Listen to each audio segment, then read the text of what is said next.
英語聞き流し10分間、名作リスニング。英語テキストと MP3 ダウンロード、その他の物語は、ホームページよりご利用いただけます。88thpp.com 88thpp.com This companionship comforted him. His sad presentiments were turned into joyous ones. Seated on the bow, beside the aged peasant, who was smoking his pipe, beneath the beautiful starry heaven, in the midst of a group of singing peasants, he imagined to himself in his own mind 100 times his arrival at Buenos Aires. He saw himself in a certain street, he found the shop, he flew to his cousin. "How is my mother? Come, let us go at once. Let us go at once."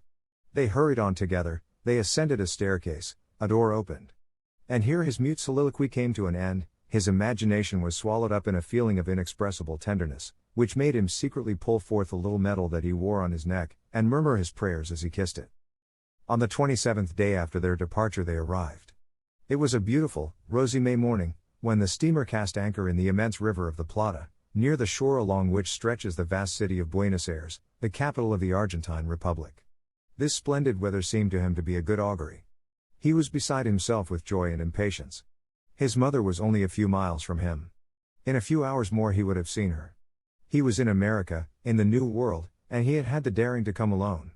The whole of that extremely long voyage now seemed to him to have passed in an instant. It seemed to him that he had flown hither in a dream, and that he had that moment waked. And he was so happy, that he hardly experienced any surprise or distress when he felt in his pockets and found only one of the two little heaps into which he had divided his little treasure, in order to be the more sure of not losing the whole of it. He had been robbed, he had only a few lire left, but what mattered that to him, when he was near his mother? With his bag in his hand, he descended, in company with many other Italians, to the tugboat which carried him within a short distance of the shore, clambered down from the tug into a boat which bore the name of Andrea Doria, was landed on the wharf, saluted his old Lombard friend, and directed his course, in long strides, towards the city. On arriving at the entrance of the first street, he stopped a man who was passing by, and begged him to show him in what direction he should go in order to reach the street of Los Artes. He chanced to have stopped an Italian working man. The latter surveyed him with curiosity, and inquired if he knew how to read. The lad nodded, yes. "Well, then," said the laborer, pointing to the street from which he had just emerged, "keep straight on through there, reading the names of all the streets on the corners, you will end by finding the one you want." The boy thanked him, and turned into the street which opened before him. It was a straight and endless but narrow street, bordered by low white houses, which looked like so many little villas, filled with people, with carriages, with carts which made a deafening noise. Here and there floated enormous banners of various hues, with announcements as to the departure of steamers for strange cities inscribed upon them in large letters. At every little distance along the street, on the right and left, he perceived two other streets which ran straight away as far as he could see, also bordered by low white houses, filled with people and vehicles, and bounded at their extremity by the level line of the measureless plains of America, like the horizon at sea. The city seemed infinite to him. It seemed to him that he might wander for days or weeks, seeing other streets like these, on one hand and on the other, and that all America must be covered with them. He looked attentively at the names of the streets, strange names which cost him an effort to read. At every fresh street, he felt his heart beat, at the thought that it was the one he was in search of. He stared at all the women, with the thought that he might meet his mother. He caught sight of one in front of him who made his blood leap. He overtook her, she was a Negro. And accelerating his pace, he walked on and on. On arriving at the cross street, he read, and stood as though rooted to the sidewalk. It was the Street del Los Artes. He turned into it, and saw the number 117, his cousin's shop was number 175. He quickened his pace still more, and almost ran. At number 171 he had to pause to regain his breath. And he said to himself, "Oh my mother! My mother! It is really true that I shall see you in another moment." He ran on, he arrived at a little haberdasher's shop. This was it. He stepped up close to it. He saw a woman with gray hair and spectacles. "What do you want, boy?" she asked him in Spanish. "Is not this," said the boy, making an effort to utter a sound, "the shop of Francesco Morelli?" "Francesco Morelli is dead," replied the woman in Italian. The boy felt as though he had received a blow on his breast. "When did he die?" "Eh?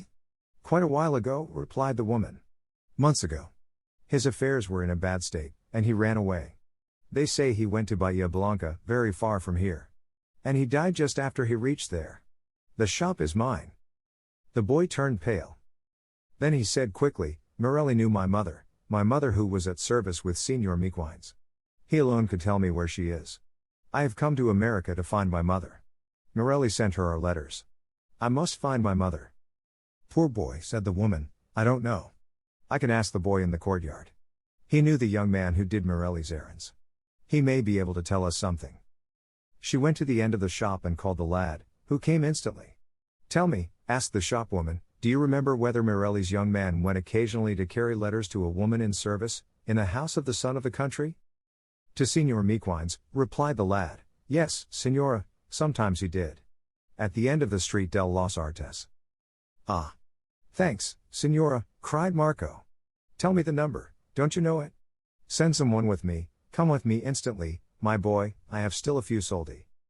And he said this with so much warmth, that without waiting for the woman to request him, the boy replied, come, and at once set out at a rapid pace. They proceeded almost at a run, without uttering a word, to the end of the extremely long street, made their way into the entrance of a little white house, and halted in front of a handsome iron gate, through which they could see a small yard, filled with vases of flowers. Marco gave a tug at the bell. A young lady made her appearance. The Mequines family lives here, does it not? Demanded the lad anxiously. They did live here, replied the young lady, pronouncing her Italian in Spanish fashion. Now we, the Zabayos, live here. And where have the Mequines gone? Asked Marco, his heart palpitating. They have gone to Cordova. Cordova, exclaimed Marco. Where is Cordova? And the person whom they had in their service? The woman, my mother. Their servant was my mother. Have they taken my mother away, too? The young lady looked at him and said, I do not know. Perhaps my father may know, for he knew them when they went away. Wait a moment. She ran away, and soon returned with her father, a tall gentleman, with a grey beard. He looked intently for a minute at this sympathetic type of a little Genoese sailor, with his golden hair and his aquiline nose, and asked him in broken Italian, Is your mother a Genoese? Marco replied that she was.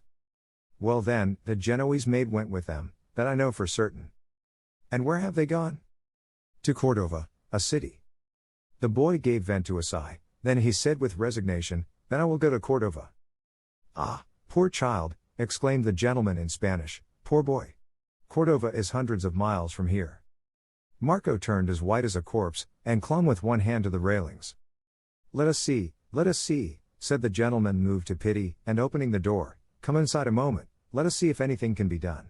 He sat down, gave the boy a seat, and made him tell his story, listened to it very attentively, meditated a little, then said resolutely, You have no money, have you? I still have some, a little, answered Marco. The gentleman reflected for 5 minutes more, then seated himself at a desk, wrote a letter, sealed it, and handing it to the boy, he said to him. Listen to me, little Italian.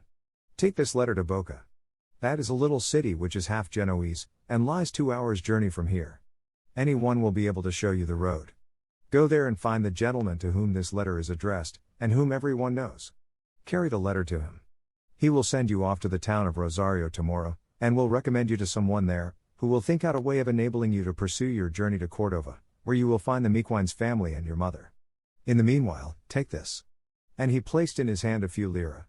Go, and keep up your courage, you will find fellow countrymen of yours in every direction, and you will not be deserted. Adios. The boy said, Thanks, without finding any other words to express himself, went out with his bag, and having taken leave of his little guide, he set out slowly in the direction of Boca, filled with sorrow and amazement, across the great and noisy town.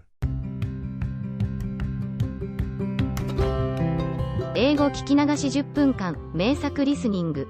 英語テキストと MP3 ダウンロード、その他の物語は、ホームページよりご利用いただけます。88thpp.com 88thpp.com